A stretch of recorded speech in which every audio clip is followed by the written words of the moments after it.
answer lies in the heart of battle. King of Iron Fist Tournament. Mugen TV versus Corner. Welcome to the stage of history retold.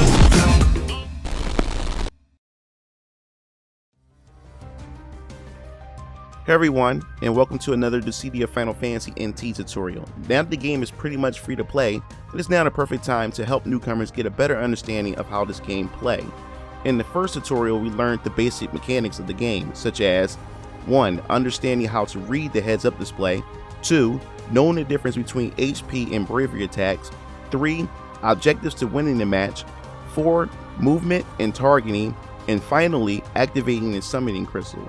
So I suggest that you should check out that video before stepping into this one, because in this video we'll be covering a continuation of movement options, the class system, and X skills.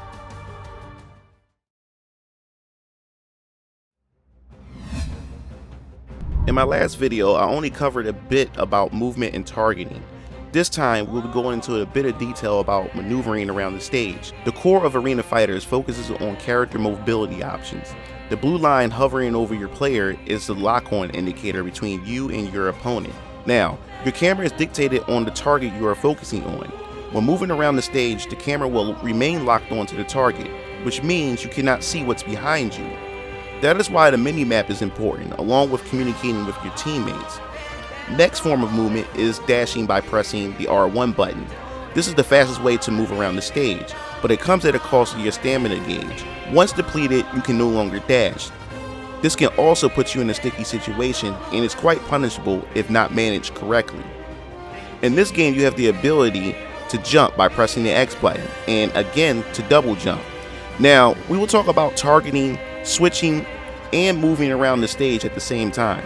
Switching between targets will dictate your field of view and how you can move around the stage. Remember, pressing L2 and R2 together is to focus on the enemy much closer, or if you press them individually, you can target from left to right by pressing L2 and R2 separately. Now, let's expand our field of vision by spacing out the enemies a bit. You notice that the blue lines are indicating the direction of each opponent. Garland is the closest, so you can tap L2 and R2 together to target him because these are closer, while tapping L2 or R2 individually to target the others. Now, remember that numbers 4, 5, and 6 represent your opponents and where they are located on the map. Let's revisit dashing, because you can also dash in the air to cover more ground. This game is very air game heavy, so learning how to maneuver in the air is essential to success. You can double jump into the air. You can also stop your air dash, then continue once more. So figure out ways you can get the best out of your air mobility. Next, let's try wall climbing. There are pretty much some areas of the level in which air dashing isn't good enough. Wall climbing by pressing R1 to dash, then press X towards the wall, which allows you to scale it. This is a good way to avoid getting stuck while being chased or chasing down your opponent. The marksman class would definitely benefit being in higher areas away from the action. Speaking of which, let's talk briefly about the class system in Dissidia Final Fantasy NT. Characters are divided into individual roles to balance out a team's party.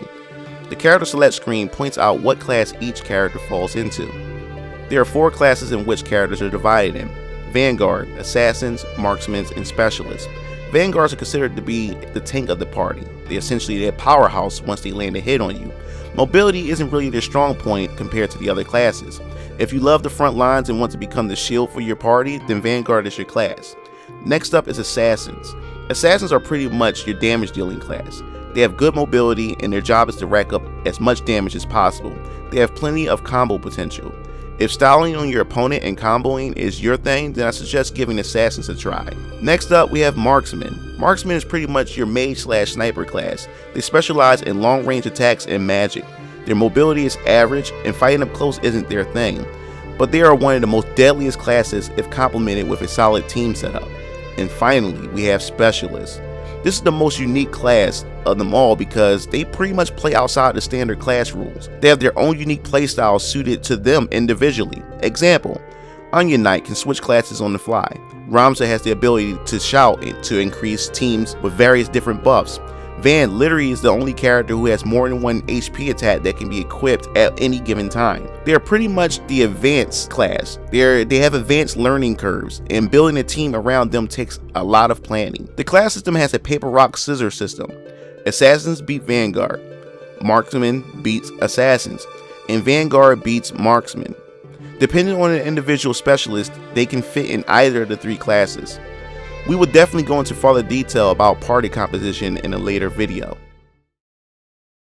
Last lesson for this video will be learning how to use X skills and how they work. X skills are an extension to your character's options. You must unlock them as you level up your rank. Let's take a look at how X skills work. We will select Squall as a demonstration.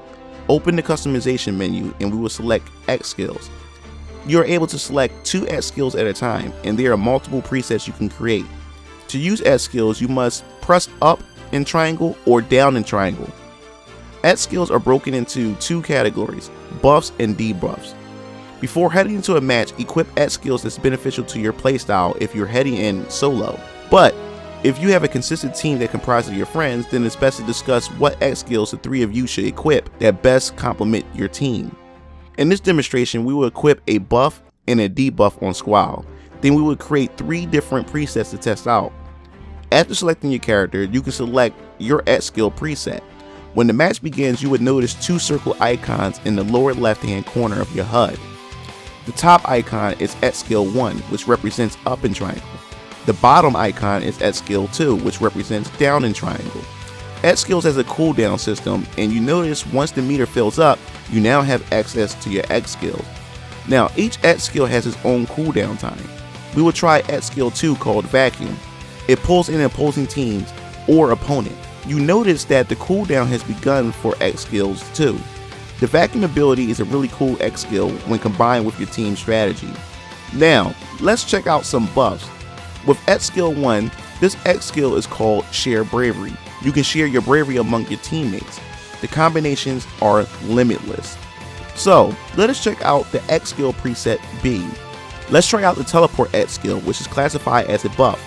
You don't understand how many times I've been saved by this ability, and I've also saved plenty of teammates with this as well. Now, let's try out another debuff X skill called Bravery Conduit. And as I said before, check out my last tutorial to get an understanding of HP and bravery points. Activating Bravery Conduit decreases your opponent's bravery while increasing yours. Now, I know some of you are probably theory crafting ideal situations with this X skill right now. Last but not least, let's take a look at X skill preset C. We will check out a debuff called Slow Go. This pretty much slows down your opponent's mobility. If you play any Final Fantasy game, then you know the positive effects of this debuff. Then finally, you have Mighty Guard, which protects a party member against 1 HP attack. It has a wide range radius, so there's no reason that this buff shouldn't reach both teammates. Keep in mind that your X skill buffs doesn't enhance you, only your teammates' X skills enhance you. So it's up to your teammates to use their buffs in order to buff you. So that pretty much wraps up this video for this Dissidia NT tutorial, and I highly suggest that you check out the first video, which talks about the overall gameplay mechanics and how to understand what's going on during the match and how to read the heads up display. I hope this video was pretty helpful, and in the next video we'll actually learn how to pretty much use attacks, bravery attacks, and understand how HP attacks work and the overall combat mechanics.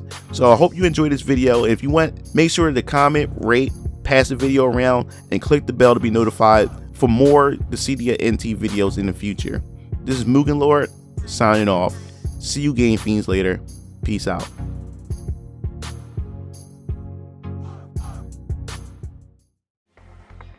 It looks like you reached the end of the video.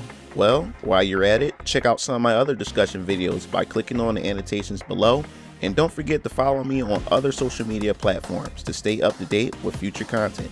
Signing off.